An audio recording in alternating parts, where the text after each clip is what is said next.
Macam mana dengan masalah ni? Masalah. Masing-masing ada masalah. Masalah ni sebenarnya kasih sayang Allah. Cuma nak memahami kasih sayang tu yang selalu kita gagal. Jadi bila kita gagal, kita tak tahu yang itu kasih sayang Allah. Allah tu tak nampak. Jadi macam mana Allah nak hubungi kita? Kalau waktu kita senang, kita jarang ingat Allah. Betul. Dan kalau kita ingat Allah pun waktu kita senang, cara kita ingat tu Allah lain-lain, tak sama. Cara kita ingat tu Allah suka ke tidak? Yang itu sebenarnya.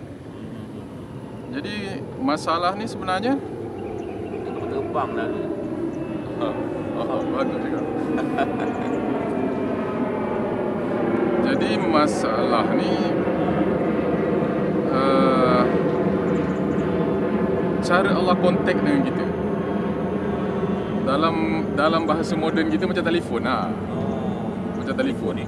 Jadi kalau telefon tu orang kontak kita, dapat talian, kita boleh bercakap dengan dia. Jadi bila datang masalah, kita ingat Allah. Seolah-olah Allah kontak kita lah. Jadi memang Allah kontak kita dengan masalah. Sebab Allah tu tak nampak. Allah tu tak boleh dilihat dengan mata. Kalau Tok Kenali dia cakap, kamu mempelajari Allah, mencari Allah, jangan sampai dapat lihat dengan mata. Saya suka dengan kata-kata pesanan akhir dia kepada murid-murid dia. Itu. Yang tu saya sangat suka. Boleh ulang macam mana tadi? Tok Kenali. Kalau ada masalah. Kalau ada masalah, pertama yang kita nak kena sedar ialah itu adalah kontak daripada Allah. Jadi kalau besar masalah kita, maknanya Allah sedang memberitahu kita sedang ada masalah dengan Allah. Masalah yang besar. Masalah kontak, masalah hubungan dengan Allah tu besar. Itu dia punya apa tu Dia punya clue dia lah. Clue dia. Jadi bila kita sedar masalah tu adalah cara Allah kontak kita. Jadi bila kita dapat masalah, kita terus apa Allah nak ingatkan aku? Apa masalah yang aku dah buat? Kan? Bukan masalah yang ada tu. Jadi bila datang pertanyaan, bila kita sedar begitu, baru kita dengan masalah yang ada tu kita jadi kecil. Kita tak nampak besar masalah yang ada tu. Pasal apa? Ada satu masalah yang lebih besar. Kenapa masalah hubungan dengan Allah ni lebih besar? Sebab kalau kita bersalah, kita akan dimasukkan ke neraka. Neraka kekal abadi sifatnya. Jadi dan kita dekat dunia ni 1 minit pun kita tak boleh tahan dengan api, kan? Dia macam ni lah. Terlalu panas. Kalau saya nak tambah sikit, macam kita berhadapan dengan singa.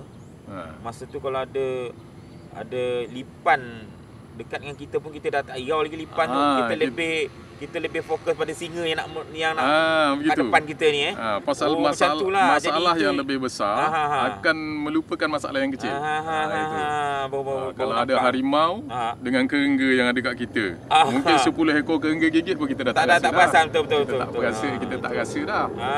Jadi masalah ni dia begitu. Yang pertama kita mesti sedar bahawa bila ada masalah, Allah sedang kontak kita, mengingatkan kita tentang sesuatu perkara yang tak betul yang kita buat, yang mungkin melibatkan hubungan dengan Allah dan melibatkan hubungan dengan manusia. Jadi masalah nombor 1 ialah kita nak jaga hubungan dengan Allah. Jadi bila kita itu masalah kita, yang lain tak ada masalah lah. Yang lain tak ada masalah. Dan masalah yang lain tu bukan ini satu formula baru ni. Masalah yang lain tu bukan tak ada. Tapi kita tak rasa sangat. Jadi dia tak jadi satu bebanan yang begitu sampai boleh hancur hati, sampai orang nak bunuh diri, menghantui kita punya fikiran, kan? Betul. Begitu. Jadi dengan kita memahami begitu, jadi masalah yang datang tu kita hadapi dengan cara biasalah. Dengan cara menyelesaikan dia. Cara menyelesaikan dia mesti kita pergi kepada Allah dulu. Pergi kepada Allah tu dengan cara buat sembahyang, lah. bersedekah, buat kebajikan kepada orang. Jadi di situlah lahirnya ibadah, di situlah lahirnya kebajikan, menolong orang, bersedekah, orang lain dapat manfaat daripada masalah yang Allah datangkan dekat kita. Cara kita nak menyelesaikan tu ialah mendekatkan diri kepada Allah. Mendekatkan diri tu macam tadilah. Sembahyang, puasa kan, puasa sunat, sembahyang sunat, puasa sunat, dan membetulkan lagi sembahyang-sembahyang wajib kita. Begitu. Jadi tapi boleh saya tanya sikitlah, kan? Kata orang ada jalan keluar masalah ni, kan? Ada orang pergi hiburan, pergi karaoke, pergi kelab malam untuk melupakan masalah, kan? Ada orang minum arak, ada sebenarnya orang dadah. Jadi itu banyak yang pakaikan oleh orang sekarang lah. Kalau orang dewasa dia pergi naik club, pergi karaoke, pergi kepada kemaksiatan lah. Yalah. Kalau remaja dia lebih kepada dadah, pil-pil yang ada sekarang ni. Apa pandangan? Itu sebenarnya makin menambah masalah. Oh, macam tu Dan kalau dia hilang pun, hilang sekejap saja. Kalau dia hilang, waktu dia buat tu aja, waktu dia melakukan perkara-perkara tu, waktu tu dia lupa benda tu sekejap. Sebenarnya dia lupa, tapi bila dia ingat balik, masalah tu masih tak pergi pun. Masih ada lagi pasal dia apa? Macam obat painkiller lah, penahan sakit sekejap je. Gitu. Jadi masalah yang sebenarnya tu masih tak hilang. Sebab masalah yang sebenarnya ialah Allah yang bagi kat kita untuk kita ingat dia. Bukan untuk susahkan kita. Bukan untuk susahkan kita. Untuk dekat dengan dia tu. Untuk dekat dengan dia. Jadi bila dia panggil kita lah tu. Bila kita makin marah atau makin tak suka dengan masalah, makin benci, makin nak lupakan benda tu, sedangkan perkara yang sebenarnya ialah Allah sedang menghubungi kita untuk mengingatkan sesuatu yang awak telah melakukan perkara-perkara yang menyalahi atau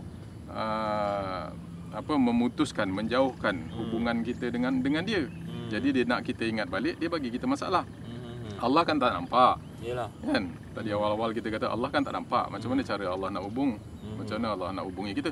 Tengok, bila Allah bagi kita kesenangan, bila kita ada masalah, kita pergi kepada minum arak, kita pergi main judi, kita pergi tengok wayang, kita pergi berpoya-poya, kita tak ingat juga kat dia. Jadi kalau Allah beri dengan cara kesenangan, makin ramai orang yang rosak. Betul. Jadi Allah beri masalah yang menyusahkan kita. Tapi mesti kita kena ingat, kita yang pertama kita mesti kena balik kepada mengingat bahawa itu Allah sedang menghubungi kita. Bila kita sedar yang Allah sedang menghubungi kita, cara nak selesaikannya ialah kita balas baliklah apa yang Allah nak beritahu. Kan? Balas balik. Bila orang telefon kita, kan kita jawab. Kan kita sambut. Kan? Kalau kita tak sambut, kita tak tahu apa orang nak cakap dengan kita. Bila kita sambut, baru kita tahu apa yang maklumat yang orang nak bagi dekat kita. Jadi bila Allah beri masalah, yang pertama kita redha. Tanda kasih sayang. Kita terima. Kita sedarkan diri kita bahawa Allah sedang menghubungi kita. Jadi maknanya kalau kita tolak masalah tu, kita tolak hubungan ataupun panggilan daripada Allah tu, kita tolak. Kita tolak panggilan daripada Tuhan yang mencipta kita. Tuhan yang mencipta kita, yang sangat sayang dengan kita, yang diberi masalah itu supaya kita selamat, supaya kita ingat, supaya kita dekat dengan dia, supaya kita bertaubat kalau kita bersalah. Jadi hujungnya kan syurga kalau di akhirat kita sentiasa memperbaiki diri kita. Tapi kalau kita pergi kepada dapat masalah, kita pergi kepada marah, kita pergi kepada kita pergi kepada nak bunuh diri, putus asa, kan tempatnya ke neraka. Betul. Begitu kan. Jadi elok kita matahari pun panas ni. Kita sambung waktu lain lah. Minum dulu lah, kita minum dulu. Matahari naik. Matahari naik pula. Kita minum dulu ke apa. Nampak. Jumpa lagi bila-bila. Okey. InsyaAllah.